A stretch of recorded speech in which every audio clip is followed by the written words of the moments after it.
'Twas the night before Christmas, and the littlest Jingle Bell was all alone. The shelves of the Jingle Bell shop were all but empty, for all day long there'd been customers looking for bells of all sizes, from large ones that clanked to small ones that tinkled, and they had all been sold and taken to loving homes, except for one. The littlest Jingle Bell had done its best, jingling with all its might whenever a customer picked it up, but then they'd each shake their heads and put the littlest Jingle Bell back on the shelf. The shopkeeper was about to lock up and go home when he heard the door open. Turning around, he couldn't believe his eyes. There stood Santa Claus himself, clad from head to toe in red and white, and with snow on his black boots. Said Santa to the shopkeeper, "One of the jingle bells has fallen off my sleigh, and I have to find a replacement so that I can continue delivering toys to all the boys and girls." The littlest Jingle Bell heard this and was so excited.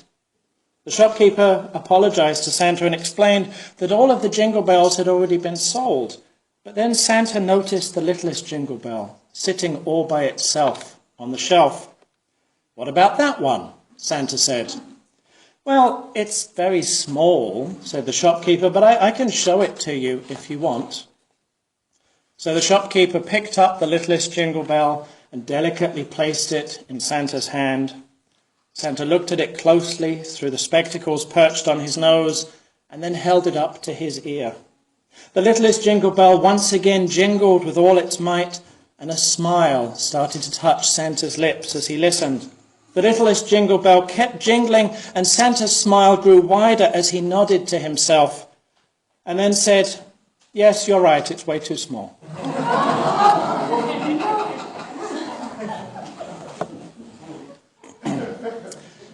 My first experience of Santa Claus took place, as was the case for many of us. I'll come back to it, don't worry. My first experience of Santa Claus took place for me when I was a small child. I'll gloss over the differences between Santa and what in the United Kingdom is technically Father Christmas, since these days they're mostly interchangeable. It was at a department store, of course, only back then Santa's grotto wasn't out in the open in the middle of the shop floor. I remember a dimly lit, overly warm, and all-in-all claustrophobic space where I was bodily picked up and handed to this huge figure dressed all in red. I didn't stop screaming until my mother got me out of there.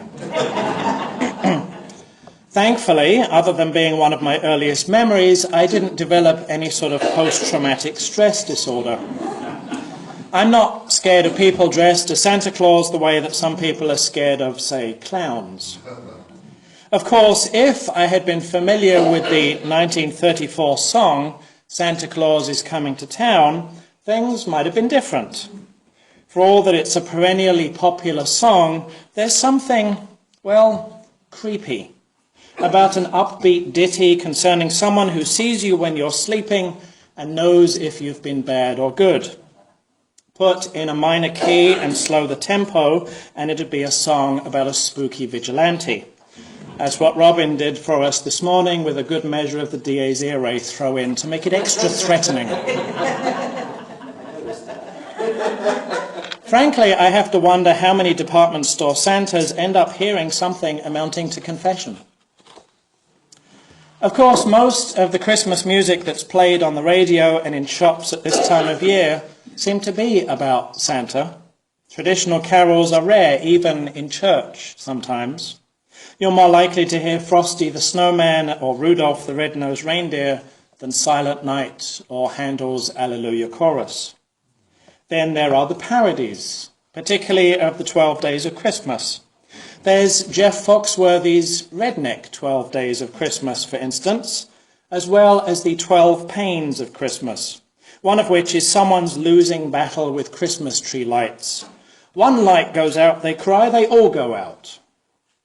And that's not to mention original songs, such as the one where a sweet-voiced child laments the fact that Santa never visited, with a series of verses that each start, "There's something stuck up in the chimney and I don't know what it is." The same goes for Christmas movies and television specials, the vast majority of which are about Santa Claus or elves or Santa's family or reindeer or snowmen or children looking for Santa and so on. Aside from, I'm sure, some of the VeggieTales productions, one of the few shows that actually refers to Jesus is, of course, A Charlie Brown Christmas, which famously includes Linus quoting the verses of Luke where angels appear to the shepherds. But even The Lion, the Witch and the Wardrobe, into which C.S. Lewis famously wrote an extensive allegory of the Christian theory of substitutionary atonement and resurrection, features Father Christmas giving presents. So how did Santa Claus come to occupy such a central place in our culture at this time of year? Someone to whom children in New York City alone send about 500,000 letters each year. A figure associated with such an extensive lore that everyone knows that the right jolly old elf would never ever be mean or inconsiderate to anyone, not even a jingle bell. Well, let's look back through the years. Let's look back to 1958, when the North American Aerospace Defense Command, otherwise known as NORAD, and headquartered in Colorado Springs, created a program to track Santa's progress around the world. These days, there's a website and a number of smartphone apps, but back then they used television, radio, and telephones.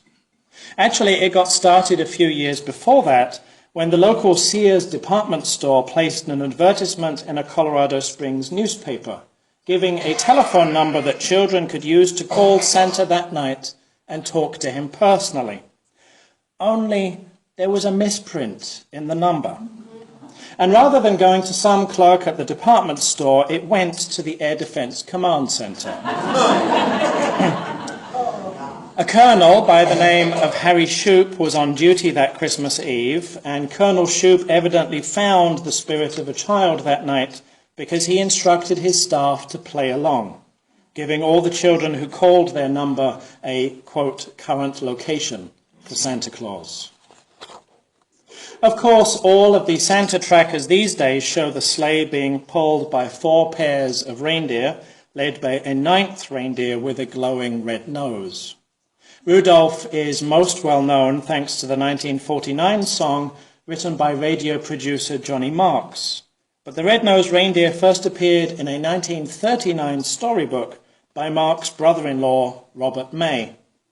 He wrote the books for the Montgomery Ward Retail Company, which until then had been buying colouring books and giving them away every Christmas, but that year decided that producing their own book would be cheaper. Aside from introducing Rudolph as the ultimately more famous of Santa's reindeer, the story also changed the popular meaning of the symbol of a red nose, which up until then had been a primary indicator of chronic alcoholism. Now, earlier in the 1930s, Santa himself had a pretty red nose, at least from drinking Coca-Cola. That depiction of Santa Claus was the work of artist Haddon Sundblom. And while it's not true that he or the Coca-Cola company created the Santa with which we're all familiar today, the big bearded man, red clothes trimmed with white fur, the big belt and the boots, their advertising campaigns certainly did a lot to solidify Santa's distinctive appearance. Before then, of course, there had been other depictions of Santa Claus, whether in advertising by other companies or as illustrations.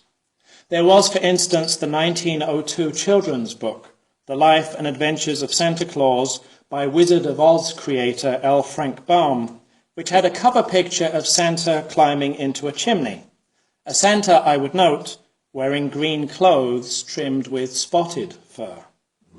Or in some cases, it was left to the imagination of the child herself, as with the 1897 editorial in the New York Sun, which in response to 8-year-old Virginia O'Hanlon's existential question famously includes the reply, "Yes, Virginia, there is a Santa Claus." And that editorial did much to cement, if not Santa's appearance, then at least his character and his significance to the imagination. Yes, Virginia, there is a Santa Claus. He exists as certainly as love and generosity and devotion exist, and you know that they abound and give to your life its highest beauty and joy.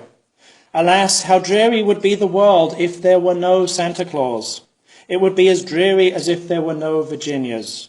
There would be no childlike faith then, no poetry, no romance to make tolerable this existence. We should have no enjoyment except in sense and sight. The eternal light with which childhood fills the world would be extinguished. Now, this was hardly the first time that a regular publication had contributed to the lore and legend of Santa Claus. Perhaps foremost amongst those was Harper's Weekly, thanks to cartoonist Thomas Nast. He was an influential political caricaturist, taking on issues from political corruption to racism, and he used his cartoons to support the cause of the North during the Civil War to the extent that President Lincoln called him our best recruiting sergeant. Nast was also a Unitarian, by the way. Over the course of nearly a quarter century, Nast drew illustrations of Santa Claus in places ranging from battlefields to rooftops, from a family's fireside parlor to Santa's own toy workshop, along with the original suggestion that Santa lived at the North Pole and thus belonged to the whole world rather than any one country. Nast's primary source for his depiction of Santa Claus was Clement Clarke Moore's 1822 poem, A Visit from St. Nicholas. Just listen to how Moore described him back then. He was dressed all in fur from his head to his foot, and his clothes were all tarnished with ashes and soot. A bundle of toys was flung on his back, and he looked like a peddler just opening his pack. His eyes, how they twinkled, his dimples, how merry. His cheeks were like roses, his nose like a cherry. Of course, going back now almost 200 years, Moore also describes Santa in some other ways that might seem a little odd to us today, quite apart from the nicotine addiction. For instance, are we talking about someone human-sized or not? Moore's poem refers to a miniature sleigh and 8 tiny reindeer with a little old driver, which would at least explain how Santa could fit down a chimney. After all, in English folklore of the time, at least prior to J.R.R. Tolkien, describing Santa Claus as an elf implied that he was a diminutive being, a tiny person with a stocking cap, who would indeed be the right size to ride on a miniature sleigh pulled by tiny reindeer. But perhaps the biggest discrepancy is that Moore doesn't call him Santa Claus at all, but St. Nicholas, or, when the rhyme required, St. Nick. That connection was actually thanks to another resident of New York City and a friend of Moore's, namely businessman John Pintard. His family had been so disturbed by noisy New Year's Eve revelers 2 years before that he decided to do something about it. And I don't mean disturbed in the sense that a couple of people outside were being a bit noisy, but rather that lots of people were being aggressively drunk and determined to make as much noise as possible, even to the point, or so Pintard's family thought, of breaking into the homes where people were sleeping. So Pintard, in parallel with writer Washington Irving, set about building a case for a more civilized holiday celebration by appealing to New York's history as a Dutch settlement.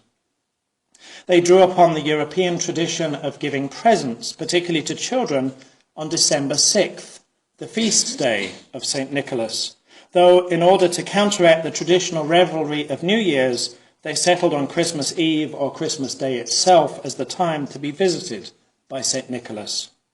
And unlike the drunken revelers, St. Nick was welcomed into their homes, even uninvited.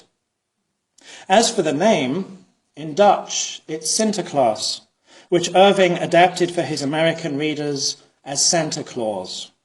Of course, there wasn't actually any old Dutch tradition of Sinterklaas in New York, but that didn't really matter. For as Pintard wrote in a letter in 1831, Santa Claus is too firmly riveted in this city ever to be forgotten. But who was St. Nicholas, whose feast day is today, December 6th, when the giving of gifts still takes place in many European countries? Well, he was actually a 4th century Greek Christian, Nikolaos, Bishop of Myra in what is now Turkey. Very religious from an early age, he was orphaned and raised by his uncle, who was Bishop of Patara, and Nikolaos devoted his life to the church, becoming renowned for his generosity to the poor and often giving gifts in secret. One of the more well-known folk tales explains how Nikolaos helped the 3 daughters of a poor man by giving them money for dowries so that they could get married. Only he did so by going to their house at night and throwing purses filled with gold coins in through a window. Imagine the concussion you get from being hit by one of those. An expanded version of that story has Nikolaos throwing the purses not just in one night, but over a period of years. Each one the night before one of the daughters comes of age. After the first 2 times this happens, the father stays awake and hides himself to find out who is giving them the gold. But Nikolaos realizes this and instead drops the 3rd purse down the chimney, where it happens to fall into a stocking that had been hung up over the embers in the fireplace to dry. But then there's another story about Nikolaos that isn't quite so charitable. As a bishop, he was asked to attend the Council of Nicaea, convened by Emperor Constantine in 325 to settle such burning matters as the nature of Jesus. Was he human? Was he divine? Was Jesus somehow both?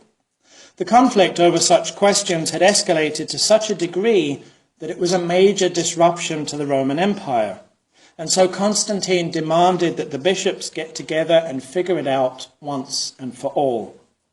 Nikolaos was one of the bishops who went to Nicaea, a supporter of what became the Orthodox view, as articulated in the Nicene Creed, that Jesus the Son was of one substance with God the Father. Others, including the priest Arius from Egypt, argued that this wasn't the case, that Jesus the Son was created by and was thus subordinate to God the Father.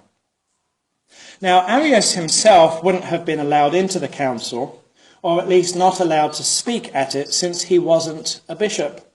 But the story goes that he and Nikolaos somehow got into an argument that became so heated that Nikolaos got up, crossed the room, and punched Arius in the face.